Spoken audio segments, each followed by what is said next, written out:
Okay. Right. ఇప్పుడు మనం ఎమ్2 గురించి తెలుసుకుందాం అనమాట. ఎమ్2 అంటే తెలిసిందే కదా మనకి. ఎమ్2 అదొక పెద్ద రాడ్ సబ్జెక్ట్. ఒక్కసారి పోయిందంటే మళ్ళీ మళ్ళీ రాదు. ఇప్పటికి కూడా ఎవరిది రాలే. చాలామంది రాలే అని నాకు తెలుస్తుంది. అందరూ ఎమ్1 అనుకుంటారు. కానీ ఎమ్1 కంటే ఈ ఎమ్2 బిగ్గెస్ట్ రాడ్ అనమాట అది. అది ఎంత పెద్ద రాడ్ అంటే రాసే వాళ్ళకి మాత్రమే తెలుస్తుంది. కాబట్టి ఇప్పుడు నేను చెప్పబోయేది ఏంటంటే ఆ రాడ్ ఆ రాడ్ని మనం ఈజీగా ఎలా వంచాలి, ఓకేనా? ఎమ్2 అనేదాన్ని ఎలా త్వరగా పాస్ అయిపోవాలి. ఎమ్2 అనేది ఏం లేదనమాట. ఇప్పుడు మనం ఒకటి నేర్చుకుంటున్నామండి, దాన్ని పర్ఫెక్ట్గా ఉండాలన్నమాట. ఇప్పుడు సపోజ్ ఇదే ఉంది న్యూటన్, ఒక్క నిమిషం, ఇదే ఉంది న్యూటన్ కూలింగే ఉంది. దాన్ని మనం ఎలా నేర్చుకోవాలంటే ఇప్పుడు దానికంటూ ప్రాసెస్ ఒక ఫార్ములా అనేది ఉంటుంది అనమాట. ఫార్ములా అనేది ఉంటుంది అనమాట. ఇప్పుడు ఈ ప్రాసెస్ గిట్ట మనం నేర్చుకున్నామంటే ఫార్ములా ఎక్కడ వాడాలో తెలుస్తుంది. ఫార్ములా వాడండి వాడకపోవడం అది మీ ఇష్టం.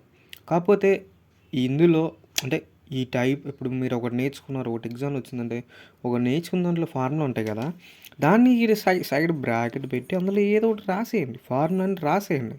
అర్థమైందా?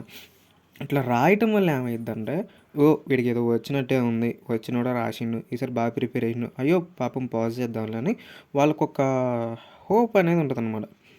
ఓకేనా? హోప్ అనేది ఎదటానికి కూడా మంచిగా ఉంటుంది. ఏదైనా సరే ముందు ప్రాసెస్ ఫస్ట్. ఇప్పుడు ఇది నేర్చుకున్నారు అనుకోండి, ఒక ఒక ఇప్పుడు దీని మీద ఒక క్వశ్చన్ నేర్చుకున్న తర్వాత దాంతో పాటు ఒక 2-3 ఎగ్జాంపుల్స్ నేర్చుకోండి. ఒకవేళ మీకు అందులో రాకపోయింది అనుకో, జస్ట్ ప్రాసెస్ చేసి రండి. ఆన్సర్తో మనకి పని లేదు, జస్ట్ ప్రాసెస్ చేసి వచ్చేసేయండి అంతే. ఆన్సర్ ఎవడికి కావాలి భయ్యా, ముందు ప్రాసెస్ ఫార్ములా దాంట్లో పక్కనే అంతే. అంతేగా. ఇప్పుడు మనం ఎమ్2లో బాగా ఇంపార్టెంట్ క్వశ్చన్స్ వస్తాం, ఓకేనా? నేను ఇచ్చినవే 4 క్వశ్చన్లు, మీరు ఈ కూడా చదవకుండా పోతే మీ అంత ఇక అది మీకే వదిలేస్తున్నా. ఇక అది ఫస్ట్ ఇందులో ఎన్నో ఉండవు, ఒక 4 ఉన్నాయి అంతే, ఓకేనా? 4 ఏమేమి ఉన్నాయంటే solve ఎక్స్ట్రాట్ derivational equation, linear derivational equation, ఈ 2. న్యూటన్ లా కూలింగ్ అనేది అసలు ఎవ్రీ పేపర్లో ఇది లేకుండా క్వశ్చన్ ఉండదు. మోస్ట్లీ ఫ్రీక్వెంట్ క్లాస్ కూడా క్వశ్చన్ మాట ఇది, అందుకే ఇన్ని స్టార్లు పెట్టాను, ఓకేనా? ఇది ఒకవేళ ఇది ఇవ్వకపోతే ఇది ఇస్తాడు, ఓకేనా? మీరు ఈ 4 పర్ఫెక్ట్గా నేర్చుకుంటే ఇందులో నుంచి ఖచ్చితంగా ఒకటైనా వస్తుంది. ఖచ్చితంగా ఒకటైతే పక్కా వస్తుంది, నేను పక్కా చెప్తున్నా కదా, ఒకటైతే కన్ఫామ్గా వస్తుంది. ఒకవేళ రాకపోతే మీరు నన్ను అన్సబ్స్క్రైబ్ చేయండి, ఏమైనా అనండి, పిచ్చి బూదలు పెట్టండి, ఈ 4 ఇట్లా ఒకటైతే పక్కా వస్తుంది అనమాట, ఓకేనా? అది ఇప్పుడు మనం యూనిట్ 2 చూద్దాం, ఓకేనా? ఇది ఏముండదు భయ్యా, మీరు మరీ చేస్తారు కానీ ఇదైతే చాలా సింపుల్, చాలా అంటే చాలా సింపుల్ అనమాట. డెరివేషన్స్ మనం ఇంటర్లో కూడా నేర్చుకుంటాం కదా, ఇంక అది. అందులో మీరు ఏం చూసుకోవాలంటే ఇది ఒకటి ఇంపార్టెంట్, మోస్ట్ ఈ 3, ఇది 1 మార్క్ కానీ దాంట్లో కానీ రావచ్చు అనమాట, ఓకేనా? మోస్ట్ అంటే అంత మోస్ట్ అంటే 3 అంత మోస్ట్. పేపర్లో ఈ లేకుండా అయితే ఉండదు అయ్యా, ఉండదు అంతే. ఈసారి కూడా అంతే. ఈ 3 నేను ఇచ్చిన ఒక 4 5 ఇచ్చాను, 5 ఇచ్చాను. ఈ 5 నేర్చుకుని పోండి చాలు, ఈ 5 చాలు. ఎందుకంటే ఇప్పుడు మనం ఎన్నోసార్లు ఆశ ఉంటాం, చికాకు ఉంటాం, ఎన్నో చేస్తుంటాం. అది ఈ 5 నేర్చుకోండి. ఒకవేళ మీకు చదివే టైం లేదు, అలాంటిది ఏం లేకుంటే ఈ 5 ఇట్లో మెయిన్ ఈ 3 నేర్చుకోండి. ఇది అంత అవసరం లేదనుకోండి, ఇది ఒకటి నేర్చుకోండి చాలు ఇక చాలు. ఎవరెవరో ఏయో చెప్తారు కానీ అవన్నీ వినకండి అయ్యా. ఒకటి అది ఇందులోనే మోస్ట్ ఇంపార్టెంట్, స్కోర్ ఎక్కువ చేయొచ్చు అంటే ఈ యూనిట్ నుండి అయితే ఎలా చేయొచ్చు అంటే అలా చేయొచ్చు. మీకు గిట్ట డెరివేషన్స్ వస్తే వీటిని ఇట్లా ఆడుకోవచ్చు, గోళీ ఆట ఆడుతున్నాం అట్లా ఆడుకోవచ్చు, ఓకేనా? అంత సింపుల్గా ఉంటాయి అన్నమాట.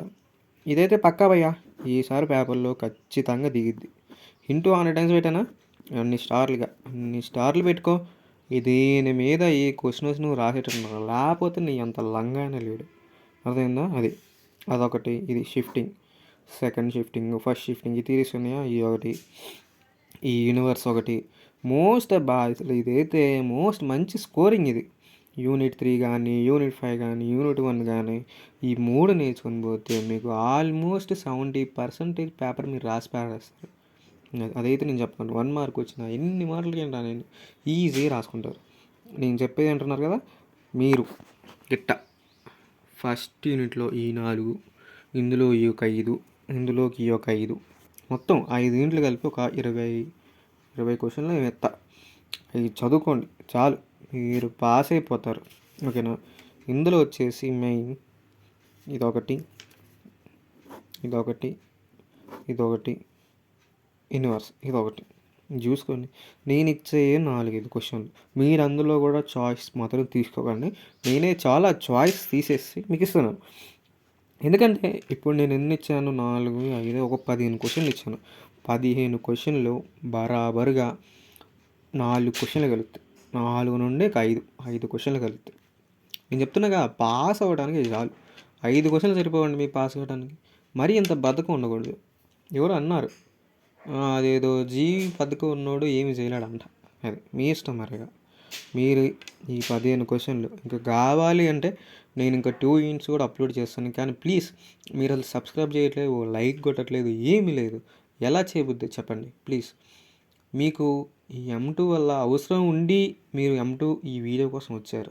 అలాగే నేను కూడా నాకు అవసరం ఉండే కదా వీడియోస్ చేస్తున్నాను. ప్లీజ్ సబ్స్క్రైబ్ చేసుకోండి, షేర్ చేయండి, లైక్ చేయండి ప్లీజ్.